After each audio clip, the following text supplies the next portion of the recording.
Kaiju number 8 is another addition to one of the most popular anime series of contemporary times, which is based on one of the most popular mangas of recent years. The series has won the hearts of millions of anime and manga fans across the world, and the interest around it is growing literally every minute. Who would have thought that in a world where Japan is producing hundreds of mangas every day and Hollywood is throwing new superhero movies on the screen every week, an oversaturated subgenre of science fiction known as kaiju drama would manage to intrigue people across the globe? But Kaiju number 8 managed to do exactly that. The primary reason behind the success of the series is its brilliant ensemble of lovable characters who are interesting and earnest and uphold the virtues of honor and sacrifice like the characters of classic animes, which made this art form so popular in the first place. And those supporting characters are backed by an equally lovable and honorable lead in the form of Kafka Hibino. Kafka is living the life of a classic underdog. He's weak but resilient and never gives up, even if that puts his life at risk. And suddenly one day, he gets an incredible power that makes him capable of saving or destroying the world. But a strong group of heroes isn't enough to make a story compelling, especially in the kaiju genre. The story needs a strong villain or several strong villains, and Kaiju number 10 is exactly that, a strong addition in the long line of despicable kaiju terrorizing Japan for decades. He appeared with an army that attacked the Tachikawa base of defense forces and compelled Kafka to reveal his true identity to the world. In this video, we'll explore what makes Kaiju number 10 so powerful, but we would mostly focus on his appearance in the raid on Tachikawa base arc so as not to spoil anything for fans who haven't read the manga and are enthusiastically waiting for the next episode of the anime. So, without wasting any more time, let's dive right into it. Who is Kaiju number 10? Kaiju number 10 is the stuff of nightmares, but instead of being a mindless red giant, he's an extremely tactical specimen who can do a lot more than just terrorize kids. He's able to terrorize the most capable ground soldiers that exist in Japan. In fact, he's a towering, monstrous figure whose presence alone strikes fear into the hearts of those who encounter him, just maybe not Vice Captain Soshiro and Captain Mina. He stands at an immense height, his muscular build is covered in rough textured skin, resembling a blend of scales and armored plating that exudes both strength and durability. His eyes are sharp and glowing, giving him a predatory aura. The design of Kaiju number 10 seems like it was deliberately made to emphasize his brute strength and destructive potential, unlike the other kaiju around him, who mostly look like potatoes with wings. He looks like a scarier version of Kaiju number 9, which is ironic because Kaiju number 9 technically created Kaiju number 10. He first appeared in Kaiju number 8 during the last scene of episode 8, where he's seen firmly standing on top of a flying kaiju which is hovering over the city. His demeanor exuded firmness and combative capability. It looked like he was gearing up for war, and that's exactly what happened in the next episode, where he attacked the Tachikawa base with his battalion of kaiju. He decimated the place and threatened to kill all the fighters, but was met with a fierce fighter in the form of Vice Captain Soshiro. It was clear during their battle that Kaiju number 10 enjoys the thrill of the fight and takes pride in his strength and abilities. His personality and words reflect a desire to prove his superiority over others. However, he doesn't just rely on strength like the other monsters around him. His intelligence and strategic thinking also showed that he was not just a mindless brute, but a calculated and dangerous adversary. He almost managed to kill Soshiro, but our fierce heroine Mina, who was missing from the action scene, showed up just in time and with a little support from her subordinates, sent Kaiju number 10 back to heaven or hell or wherever he deserved to go. How powerful is Kaiju number 10's regeneration?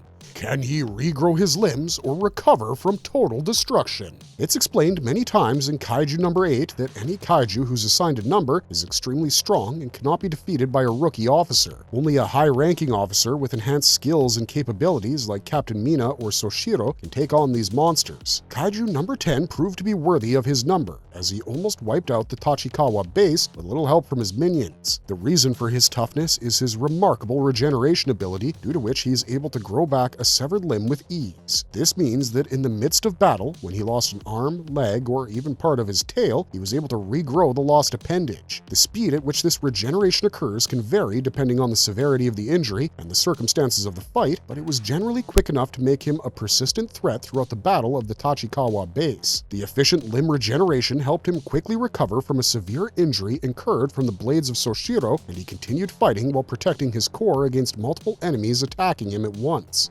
Imagine the scenario that the Defense Force fighters were in. A brooding, tall, and clever monster has attacked them with an army, and when their leader chops his body parts off, they grow back. It would be a scary situation for any fighter, as their opponent appears to be a divine being with godly power to create new body parts out of thin air. It adds a layer of strategic complexity to battles. Opponents must consider not just how to deal with their own damage, but how to overcome his regenerative capabilities. This often involves targeting vital areas repeatedly, like the core, which is the heart of the kaiju, or using specialized weapons designed to counteract his healing abilities. Despite his regeneration, continuous overwhelming attacks aimed at incapacitating him faster than he can heal is the most viable strategy for bringing him down.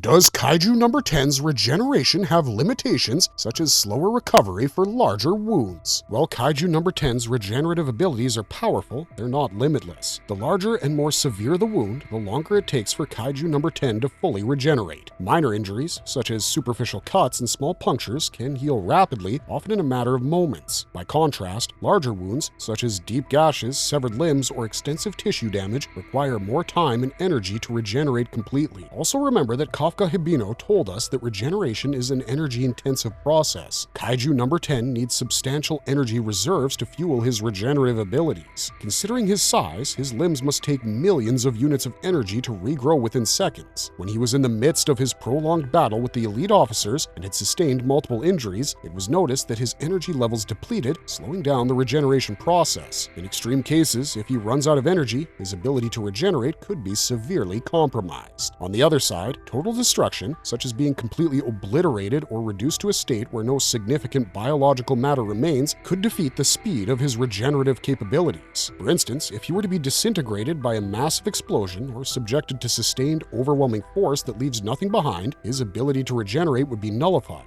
as seen during the fight where Captain Mina was able to obliterate him using her monster gun. And let's not forget the 101 of killing kaiju, destroying their core. Once the core is destroyed, the regenerative capabilities, no matter how fast or efficient, would be of no use. It's simple math for the Defense Forces: locate the core, attack the core, destroy the core, save the world, and then party, get drunk, and fight with your comrades.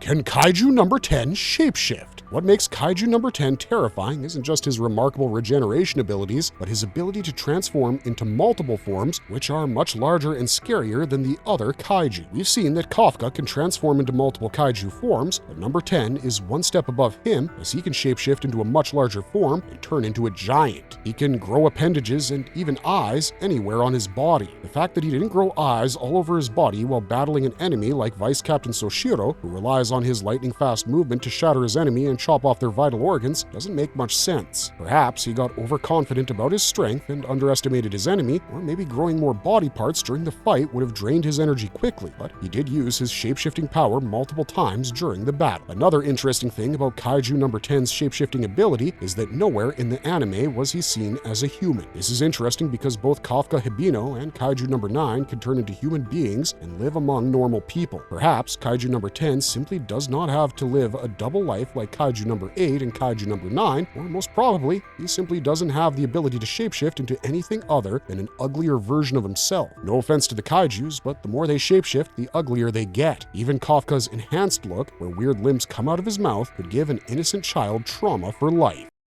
What is the power source called the core? Human beings have a vital organ called the heart that continuously pumps blood throughout the body and keeps all the vital organs up and running. And according to some romantics, it also makes people stupid and compels them to fall in love with people who are extremely good looking. And when they don't reciprocate, it makes us sad and manipulates us to quickly fall in love with the second best option. Similarly, the core of a kaiju is a crucial part of their body that keeps them alive through a continuous flow of energy to their limbs, exactly like a human heart. However, it's not clear if the core also makes kaijus fall in love with each other. For the sake of our sanity, let's assume that it doesn't and move on. But before we do, please consider sharing this video and giving us a like. It's a small click for you, but for us it means an awful lot. In fact, you could say it would keep our hearts healthy and our cores protected. For the kaiju, the core is the main source of their strength and abilities, including their power to quickly heal. It's established early in the series that, like creatures of bedtime horror stories, kaijus don't die even if they're sliced and diced into pieces. They can regenerate and can also be controlled by other, more powerful kaiju kaiju like number 9. Kaiju number 10 also effectively controls and commands a large army himself. To kill a kaiju, one needs to pierce its core and destroy it, but this isn't easy because the core's location varies from one kaiju to another and is usually well protected inside the body. This makes it very hard to find and destroy during a fight. Kaiju are not only huge and strong but also have tough defenses. Attacking and destroying the core quickly is the key to stopping a kaiju and preventing it from healing and continuing its destruction. Kaiju number 10 had a small core hidden comfortably in his spinal area. It took the combined team effort of the entire Unit 3 to destroy his core. The Defense Force has created special weapons and tactics to break through the kaiju's defenses and hit the core. Izumo Tech makes these armor and weapons. Some of these pieces of equipment are made from the remains of powerful kaijus like number 10, who are also called Dai Kaijus. However, despite the armor and weapons, finding the core is still the hardest part of the job, and many soldiers of the Defense Forces lose their life to it. Because kaiju will keep regenerating their limbs as long as the core is intact. Only through careful examination and precise attacks and planning can the core be destroyed.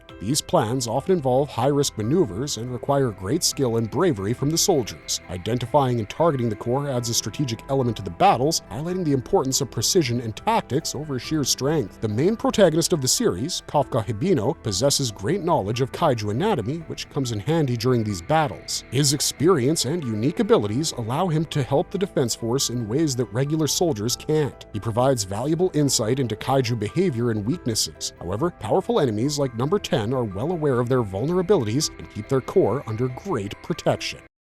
How does Kaiju number 10's gigantification affect his combat effectiveness? Kaiju number 10 reminds us of some of the Digimon villains from the Digimon anime that was insanely popular worldwide in the early 2000s. And come to think of it, kaijus are a lot like Digimon. They are mysterious monsters who attack Earth, they develop in stages, and with each new form their power increases. I guess technically that describes Pokemon as well, but they're just a little too cute to be compared with the kaiju. On the other hand, Digimon had some of the most intimidating and cruel-looking villains in the history of anime, and they still give millennials nightmares. Trust me. Kaiju number 10 looked like a red medieval warrior with large pink infinity stones engraved into his body, and while fighting the soldiers of the Defense Forces, he enlarged himself and turned into a giant version of his base form. This ability amplified his already formidable physical and destructive powers, making him an even more daunting adversary. After undergoing gigantification, his physical strength magnified proportionally. This increase in size probably translated to a corresponding increase in muscle mass and power, enabling him to deliver even more devastating blows. His punches and physical attacks, already capable of causing massive destruction, became exponentially more powerful, allowing him to demolish larger structures and inflict greater damage on his opponents. His fortitude reached its highest point when he was able to effortlessly push a high-ranking member of the Defense Force on the defensive. But it must be noted, especially if you're someone who hasn't seen episode 10 of Kaiju number 8, that the fight between Soshiro and the giant Kaiju number 10 is mesmerizing. It might remind you of the classic anime fights from Naruto and Dragon Ball, because the giant Kaiju number 10 is in direct contrast to the relatively smaller and leaner Vice Captain Soshiro. And while number 10 is a brute fighter who relies on muscle mass and direct strength, Soshiro is a stealthy ninja-esque warrior who strikes with balanced perfection at the exact right moment. However, because Kaiju number 10 grew larger, his overall durability was enhanced. His skin became thicker and denser, providing him better protection against Soshiro's attacks, making it more difficult for him to inflict significant damage. This increased resilience allowed him to withstand his attacks and almost ended the life of Soshiro, but the captain came out at the right moment and got the giant to his feet. Exploring the hidden abilities of Kaiju number 10. Most of the powers of Kaiju number 10 are well documented, as he used everything to fight off Soshiro and Mina, but there may be some hidden or less obvious abilities that fans might have missed that further enhance his combat effectiveness. Kaiju number 10's high level of intelligence and strategic thinking can be considered a hidden strength. His ability to analyze situations, devise strategies, and exploit enemy weaknesses makes him a far more dangerous opponent than a simple brute force attacker. His most impressive strength was the rapid healing and regeneration, but his powers might be more complex than just simple healing and limb regeneration. He might possess adaptive regeneration, allowing him to evolve in response to injuries. For example, if he suffers repeated attacks in a specific area, his body could develop tougher, more resilient tissue in that region, making it progressively harder to injure in the same way. This might explain why it took Mina Ashiro 3 hits to destroy his core, and why Soshiro was not able to penetrate through his core despite locating it early in the fight. His strength is the most visible aspect of his power, and that often overshadows his brilliant speed and reflexes. He was fast enough to overpower a swordsman like Soshiro despite his gigantification. It's like a 1,000-pound sumo wrestler fighting an armed ninja and defeating him with ease. He also fires projectiles with his fingers like his creator, Kaiju No. 9, and his projectiles are more powerful. They're strong enough to damage entire buildings. Number 10 might also possess or have the ability to possess other kinds of biological weaponry. Kaiju No. 10's hidden abilities add layers of complexity and unpredictability to his character. These potential abilities, from adaptive regeneration and energy absorption to combat adaptation and psychological warfare, make him a versatile and formidable adversary in the series. And let's not forget, he created a Yoju bomb with his deadly scream during the last moment of his life, which put the entire Unit 3 of the Defense Forces at risk and propelled Kafka to reveal his secret. Is he immortal? The simple and obvious answer to this question, based on this video, would be no, he's not immortal. It has been mentioned many times in this video till now that he died at the hands of Mina Ashiro during the Tachikawa base attack. So, despite his impressive attributes, Kaiju No. 10 is not immortal. His regeneration, while potent, had its limits, especially when faced with catastrophic damage or continuous overwhelming assaults. Energy depletion and strategic targeting of his vital areas eventually exposed his core and led to his downfall. His imposing presence and relentless nature underscore his role as a significant adversary, but he was ultimately vulnerable to defeat with the right combination of strategy and persistence. Before we proceed, we're now heading into spoiler territory for fans who haven't read the manga, but Kaiju No. 10 is not dead. He wakes up during the Kaiju weapon arc and has several profound conversations with none other than Soshiro. He agrees to give information about Kaiju No. 9 only if Soshiro promises to weaponize him and wear him as his personal weapon. It's quite poetic. Does becoming a weapon count as being immortal? Not really, because if Soshiro dies, then Kaiju No. 10 is gonna eat it too. Kaiju No. 10 exemplified the pinnacle of kaiju power and resilience, yet remained a mortal being whose defeat was inevitable through intellect and sustained effort. However, his character added depth and intensity to the series, highlighting the complex nature of the ongoing struggle between humanity and monstrous threats.